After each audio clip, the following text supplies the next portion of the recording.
ನಮಸ್ಕಾರ ಗೆಳೆಯರಿ, stock market Kannada ಚಾನಲ್ಗೆ ಸ್ವಾಗತ ಸುಸ್ವಾಗತ.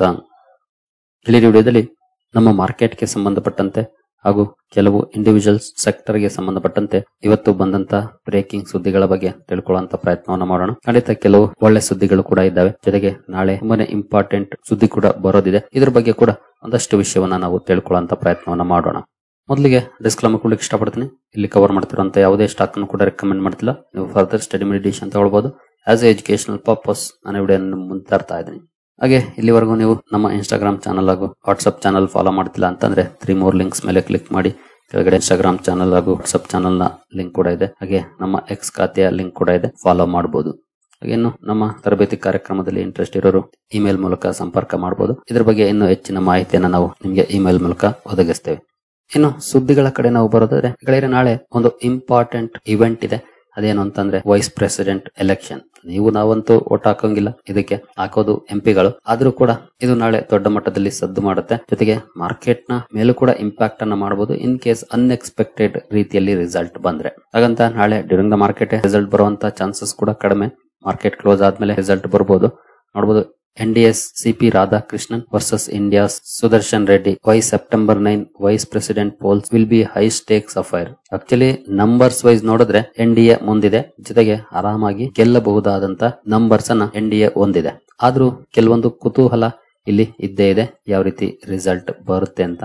ಒಂದ್ಸಲ ನಂಬರ್ಸ್ ಬಗ್ಗೆ ನೋಡೋದಾದ್ರೆ ನೋಡಬಹುದು, ಕರೆಂಟ್ಲಿ 239 ರಾಜ್ಯಸಭಾ ಮೆಂಬರ್ಸ್ ಇದ್ದಾರೆ, ಹಾಗೆ 542 ಲೋಕಸಭಾ ಮೆಂಬರ್ಸ್ ಇದ್ದಾರೆ. ಟೋಟಲ್ ನಂಬರ್ ಆಫ್ ವೋಟರ್ಸ್ 781 ಆಗುತ್ತೆ. ಮೆಜಾರಿಟಿ ಮಾರ್ಕ್ ಬೇಕಾಗಿರೋದು 391. ಇಲ್ಲಿ NDA ಲೋಕಸಭಾ ಹಾಗೂ ರಾಜ್ಯಸಭಾ ಎರಡನ್ನು ಸೇರಿಸಿ 425 ಎಂಪಿಸ್ ಅನ್ನ ಹೊಂದಿದೆ. ಮೆಜಾರಿಟಿಗೆ ಬೇಕಾಗಿರೋದು 391, ಆದ್ರೆ 425 ಹೊಂದಿದೆ. ಇಲ್ಲಿ ಆರಾಮಾಗಿ NDA ಜಯಗಳಿಸಬಹುದು. ಆದ್ರೂ ಇಲ್ಲಿ ಎಕ್ಸ್ಪೆಕ್ಟೇಷನ್ ಇರೋದು, ಯಾರಾದ್ರೂ ಪಕ್ಷಗಳು NDA ಅಂಗವಾಗಿರುವಂತ ಪಕ್ಷಗಳು ಅವರ ವಿರುದ್ಧವಾಗಿ ಮತ ಚಲಾಯಿಸ್ತಾವ, ಅಪೋಸಿಷನ್ ಕ್ಯಾಂಡಿಡೇಟ್ ಏನಾದ್ರು ಮತವನ್ನ ಸೆಳೆಯೋದ್ರಲ್ಲಿ ಯಶಸ್ವಿ ಆಗ್ತಾರಾ ಅನ್ನುವಂತ ಕುತೂಹಲ. ಯಾಕಂದ್ರೆ ತುಂಬಾ ಬಿಗ್ ಡಿಫರೆನ್ಸ್ ಏನಿಲ್ಲವಲ್ವಾ, 34 ವೋಟ್ಸ್ ಡಿಫರೆನ್ಸ್ ಇದೆ. ಹಾಗೆ ನೀವು ಅಂದ್ಕೊಳ್ಬಹುದು, ಇನ್ ಕೇಸ್ NDA ಕ್ಯಾಂಡಿಡೇಟ್ ಗೆಲ್ದೆ ಇಂಡಿ ಬ್ಲಾಕ್ ಕ್ಯಾಂಡಿಡೇಟ್ ಗೆದ್ರೆ ಏನಾಗುತ್ತೆ ಅಂತ. ಏನೂ ಆಗೋದಿಲ್ಲ, ಬಟ್ ಕರೆಂಟ್ ಗವರ್ನಮೆಂಟ್ ಗೆ ಖಂಡಿತ ಒಂದು ಹಿನ್ನಡೆ ಆಗುತ್ತೆ. ಅದು ಮಾರ್ಕೆಟ್ ಗೆ ಕೂಡ ಹಿನ್ನಡೆ ಆಗ್ಬಹುದು. ಯಾಕೆಂತಂದ್ರೆ ಇದು ಕಳೆದ ಸಲ ತರ ಬಿಜೆಪಿನೇ ಮೆಜಾರಿಟಿಯನ್ನ ಹೊಂದಿರುವಂತ ಸರ್ಕಾರ ಅಲ್ಲ. ಬಿಜೆಪಿ ಬೇರೆ ಪಕ್ಷಗಳ ಜೊತೆ ಒಪ್ಪಂದವನ್ನ ಮಾಡಿಕೊಂಡು ಮುನ್ನಡೆಸ್ತಿರುವಂತ ಸರ್ಕಾರ. ಹಾಗಾಗಿ ಒಂದು ಹಿನ್ನಡೆ ಆಗುತ್ತೆ ಕರೆಂಟ್ ಗವರ್ನಮೆಂಟ್ ಗೆ. ಜೊತೆಗೆ ರಾಜ್ಯಸಭೆಯಲ್ಲಿ ಬಿಲ್ ಗಳನ್ನ ತರೋದಕ್ಕೂ ಕೂಡ ಅಡ್ಡಿಗಳಾಗಬಹುದು ಅನ್ನುವಂತ ಎಕ್ಸ್ಪೆಕ್ಟೇಷನ್ಸ್ ಇರುತ್ತೆ. ಹಾಗಾಗಿ ನಾಳೆ ಮಾರ್ಕೆಟ್ ಈ ಕಡೆ ಕೂಡ ವಾಚ್ ಮಾಡ್ತಾ ಇರುತ್ತೆ. ರಿಸಲ್ಟ್ ನಾಳೆ ಬರದೇ ಇರಬಹುದು, ಬಟ್ ಗಮನ ಅಂತ ನಾವು ಇಟ್ಟಿರಬೇಕಾಗುತ್ತೆ. ಇನ್ನು ಬೇರೆ ಸುದ್ದಿಗಳ ಕಡೆ ನಾವು ಬರೋದಾದ್ರೆ, ಯುರೋಪಿಯನ್ ಯೂನಿಯನ್ ಕಡೆಯಿಂದ ಕೆಲವು ಸುದ್ದಿಗಳು ಬರ್ತಾ ಇದಾವೆ. FTA ಟಾಕ್ಸ್ ಗೆ ಸಂಬಂಧಪಟ್ಟಂತೆ ನೋಡಬಹುದು. EU commissioners to meet commerce agriculture ministers as next round of FTA talks open. European Union ನ ಕಮಿಷನರ್ಸ್ ಕಾಮರ್ಸ್ ಹಾಗೂ ಅಗ್ರಿಕಲ್ಚರ್ ಮಿನಿಸ್ಟರ್ ನ ಮೀಟ್ ಮಾಡ್ತಾ ಇದ್ದಾರೆ ನ್ಯೂ ಡೆಲ್ಲಿಯಲ್ಲಿ. ಇವತ್ತಿಂದ ಅವರ ಮೀಟಿಂಗ್ ಕೂಡ ಸ್ಟಾರ್ಟ್ ಆಗ್ತಾ ಇದೆ. ಫ್ರೀ ಟ್ರೇಡ್ ಅಗ್ರಿಮೆಂಟ್ ಗೆ ಸಂಬಂಧಪಟ್ಟಂತೆ ಯುರೋಪಿಯನ್ ಯೂನಿಯನ್ ನ ಜೊತೆ ಮಾತುಕತೆಗಳು, ಅಂದ್ರೆ ನೆಕ್ಸ್ಟ್ ರೌಂಡ್ ಆಫ್ ಟಾಕ್ಸ್. ಈಗಾಗಲೇ ಮಾತುಕತೆಗಳು ನಡೀತಾ ಇದೆ, ಸಾಕಷ್ಟು ನಡೆದಿದೆ, ಕೆಲವು ಕಡೆ ಕ್ಲಾರಿಟಿ ಕೂಡ ಸಿಕ್ಕಿದೆ, ಬಟ್ ಫೈನಲ್ ಡೀಲ್ ಆಗ್ಬೇಕಲ್ಲ, ಅದಕ್ಕೆ ಸಂಬಂಧಪಟ್ಟಂತೆ ಮಾತುಕತೆಗಳು ನಡೀತಾ ಇದೆ. ಈ ಮಾತುಕತೆಗಳು ತುಂಬಾನೇ ಇಂಪಾರ್ಟೆಂಟ್ ಆಗುತ್ತೆ, ಜೊತೆಗೆ ತುಂಬಾನೇ ಕ್ರೂಷಿಯಲ್ ಆಗುತ್ತೆ. ಯಾಕೆ ಕ್ರೂಷಿಯಲ್ ಆಗುತ್ತೆ ಅಂತಂದ್ರೆ, ಅಮೆರಿಕ ಯುರೋಪಿಯನ್ ಯೂನಿಯನ್ ಅನ್ನ ಭಾರತದ ಮೇಲೆ ನೀವು ಕೂಡ ಟ್ಯಾರಿಫ್ ಹಾಕಿ ಅಂತ ಹೇಳ್ತಾ ಇದೆ ಯುರೋಪಿಯನ್ ಯೂನಿಯನ್ಗೆ. ಯಾಕಂದ್ರೆ ರಷ್ಯಾದ ಆಯಿಲ್ ಅನ್ನ ತಗೊಳ್ತಿರೋದಕ್ಕೆ. ಇಂತಹ ಸಂದರ್ಭದಲ್ಲಿ ಯುರೋಪಿಯನ್ ಯೂನಿಯನ್ ಅಮೆರಿಕದ ಮಾತು ಕೇಳದೆ ಭಾರತದ ಜೊತೆ ಫ್ರೀ ಟ್ರೇಡ್ ಅಗ್ರಿಮೆಂಟ್ ಗೆ ಸಂಬಂಧಪಟ್ಟಂತೆ ಮಾತುಕತೆಗಳನ್ನ ಆಡ್ತಾ ಇದೆ.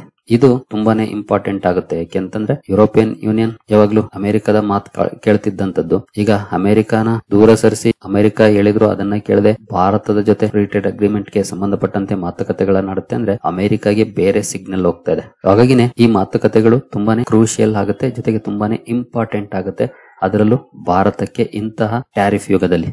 ನೋಡೋಣ ಇನ್ನು ಏನೆಲ್ಲ ಡೆವಲಪ್ಮೆಂಟ್ಸ್ ಆಗುತ್ತೆ ಇಲ್ಲಿ ಅಂತ.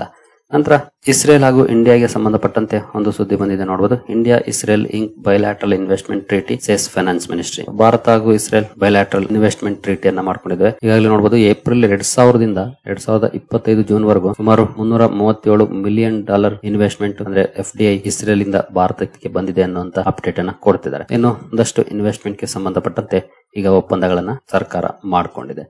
ನಂತರ ಇವತ್ತು ಡಿಫೆನ್ಸ್ ಷೇರುಗಳಿಗೆ ಒಳ್ಳೆ ಸುದ್ದಿ ಬಂತು ಅಂತ ಹೇಳ್ಬೋದು. ಸುಮಾರು ಡಿಫೆನ್ಸ್ ಸೆಗ್ಮೆಂಟ್ ಅಲ್ಲಿ ಕೆಲಸ ಮಾಡುವಂತ ಸ್ಟಾಕ್ ಗಳಲ್ಲಿ ಒಳ್ಳೆ ಪರ್ಫಾರ್ಮೆನ್ಸ್ ಕೂಡ ನೋಡ್ಲಿಕ್ಕೆ ಸಿಕ್ಕಿದೆ.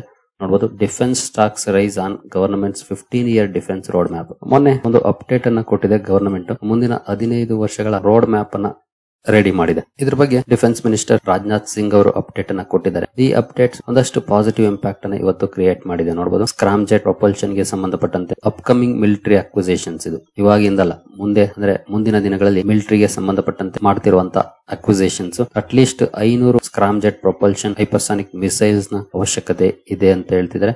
ಹಾಗೆ ಫ್ಯೂಚರ್ ಟ್ಯಾಂಕ್ಸ್ ನೋಡಬಹುದು 1800 ಬೇಕಾಗುತ್ತೆ, ಲೈಟ್ ಟ್ಯಾಂಕ್ಸ್ 400, ಹೀಗೆ ಸಾಕಷ್ಟು ರಿಕ್ವೈರ್ಮೆಂಟ್ಸ್ ನ ಇಲ್ಲಿ ತೋರಿಸಿದ್ದಾರೆ. ಜೊತೆಗೆ ಮುಂದಿನ 15 ವರ್ಷಗಳಲ್ಲಿ ಇವುಗಳನ್ನೆಲ್ಲ ಅಪ್ಗ್ರೇಡ್ ಮಾಡುವಂತ ಟಾರ್ಗೆಟ್ ಅನ್ನು ಕೂಡ ಸರ್ಕಾರ ಹಾಕೊಂಡಿದೆ.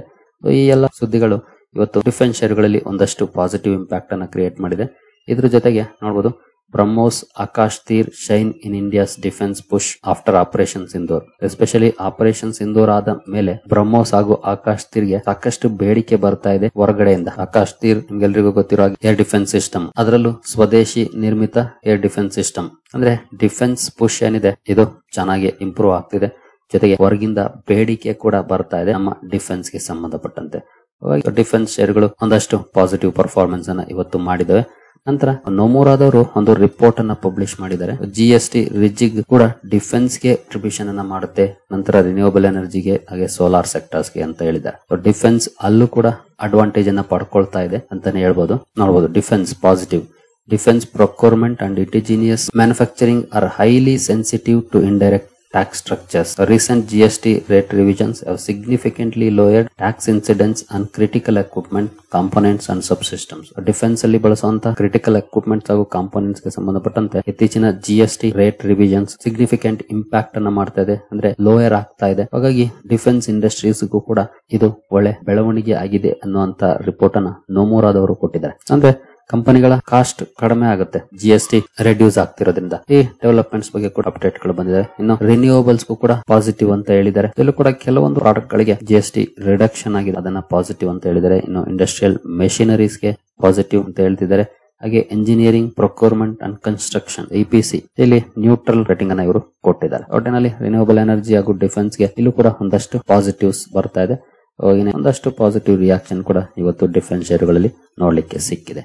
ನಂತರ ನೆಕ್ಸ್ಟ್ ಸುದ್ದಿಗಳ ಕಡೆ ನಾವು ಬರೋದಾದ್ರೆ, ಆಪಲ್. ನಿಮ್ಗೆಲ್ರಿಗೂ ಗೊತ್ತಿರೋ ಹಾಗೆ ಆಪಲ್ ನ ಮೇಲೆ ಡೊನಾಲ್ಡ್ ಟ್ರಂಪ್ ಅವರು ಪ್ರೆಷರ್ ಅನ್ನ ಏರ್ತಾನೆ ಹೋಗ್ತಿದ್ದಾರೆ. ನೀವು ಅಮೆರಿಕಾದಲ್ಲೇ ಉತ್ಪಾದನೆ ಮಾಡಿ ಅಂತ. ಆ ಎಲ್ಲ ಪ್ರೆಷರ್ ಗಳ ನಡುವೆ ಕೂಡ ಆಪಲ್ ಭಾರತದಲ್ಲಿ ತನ್ನ ಕೆಪಾಸಿಟಿಯನ್ನ ಎಕ್ಸ್ಪ್ಯಾಂಡ್ ಮಾಡ್ಕೊಳ್ತಾ ಇದೆ. ಜೊತೆಗೆ ಲೋಕಲ್ ಸೋರ್ಸಿಂಗ್ ಅನ್ನು ಕೂಡ ಮಾಡ್ತಾ ಇದೆ.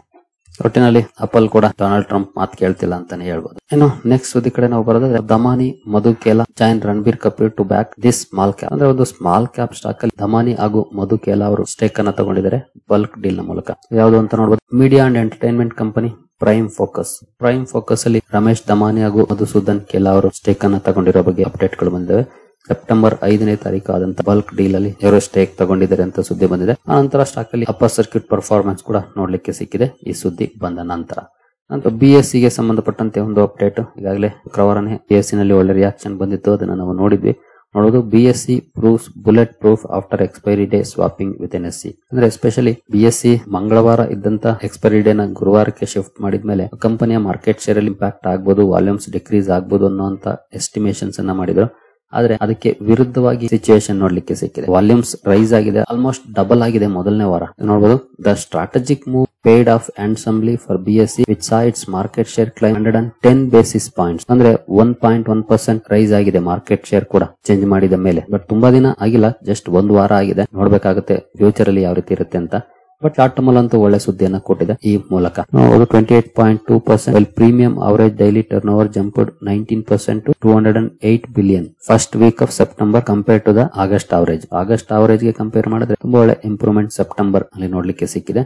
ಇದು ಸ್ಟಾಕ್ ಅಲ್ಲಿ ಕೂಡ ಒಂದಷ್ಟು ಪಾಸಿಟಿವ್ ಇಂಪ್ಯಾಕ್ಟ್ ಅನ್ನ ಮಾಡಿದೆ. ನಂತರ ಅಪೋಲೋ ಮೈಕ್ರೋ ಸಿಸ್ಟಮ್ಸ್ ಅಲ್ಲಿ ಒಂದಷ್ಟು ನೆಗೆಟಿವ್ ರಿಯಾಕ್ಷನ್ ಬಂದಿದೆ. ಈಗಾಗಲೇ ಲಾಸ್ಟ್ ವೀಕ್ ಒಳ್ಳೆ ಪರ್ಫಾರ್ಮೆನ್ಸ್ ನೋಡ್ಲಿಕ್ಕೆ ಸಿಕ್ಕಿತ್ತು. ಒಂದಷ್ಟು ಪ್ರಾಫಿಟ್ ಬುಕಿಂಗ್ ಈಗ ನೋಡ್ಲಿಕ್ಕೆ ಕಾಣ್ತಾ ಇದೆ ಅಂತಾನೆ ಹೇಳ್ಬೋದು. ಯಾವುದೇ ಒಂದು ಸ್ಟಾಕ್ ಅಪ್ ಆದ್ಮೇಲೆ ಖಂಡಿತ ಒಂದು ಲೆವೆಲ್ ಇಂದ ಒಂದಷ್ಟು ಡೌನ್ ಕೂಡ ಆಗುತ್ತೆ. ಅದು ಮಾರ್ಕೆಟ್ ಅಲ್ಲಿ ಕಾಮನ್ ಆಗಿ ಕಂಡು ಬರುವಂತಹ ಸಿಚುಯೇಷನ್. ಅದೇ ರೀತಿಯ ಪ್ರಾಫಿಟ್ ಬುಕಿಂಗ್ ಈ ಸ್ಟಾಕ್ ಅಲ್ಲಿ ಇವತ್ತು ನೋಡ್ಲಿಕ್ಕೆ ಸಿಕ್ಕಿದೆ. ಸರಿಗಳೇ, ಈ ಎಲ್ಲ ಅಪ್ಡೇಟ್ಸ್ ನಿಮ್ಗೆ ಇಷ್ಟ ಆಗಿದೆ ಅನ್ಕೊಳ್ತೀನಿ. ಎಸ್ಪೆಷಲಿ ಡಿಫೆನ್ಸ್ ಗೆ ಸಂಬಂಧಪಟ್ಟಂತ ಒಳ್ಳೆ ಸುದ್ದಿಗಳು ಬಂದು. ಬಟ್ ನಾಳೆನೂ ಕೂಡ ಇದೇ ರೀತಿಯ ಪರ್ಫಾರ್ಮೆನ್ಸ್ ಕಂಟಿನ್ಯೂ ಆಗುತ್ತಾ ನೋಡ್ಬೇಕಾಗತ್ತೆ, ನೋಡೋಣ. ಏನು ತರಬೇತಿ ಕಾರ್ಯಕ್ರಮದಲ್ಲಿ ಇಂಟ್ರೆಸ್ಟ್ ಇರೋರು ಸಂಪರ್ಕ ಮಾಡಬಹುದು. ಸರಿ ಗೆಳೆಯರೆ, ಈ ಎಲ್ಲ ಅಪ್ಡೇಟ್ಸ್ ನಿಮಗೆ ಇಷ್ಟ ಆಗಿದೆ ಅನ್ಕೊಳ್ತೀನಿ. ಮುಂದಿನ ವಿಡಿಯೋದಲ್ಲಿ ಸಿಗೋಣ. ಅಲ್ಲಿವರೆಗೂ ಜೈ ಹಿಂದ್, ಜೈ ಕರ್ನಾಟಕ.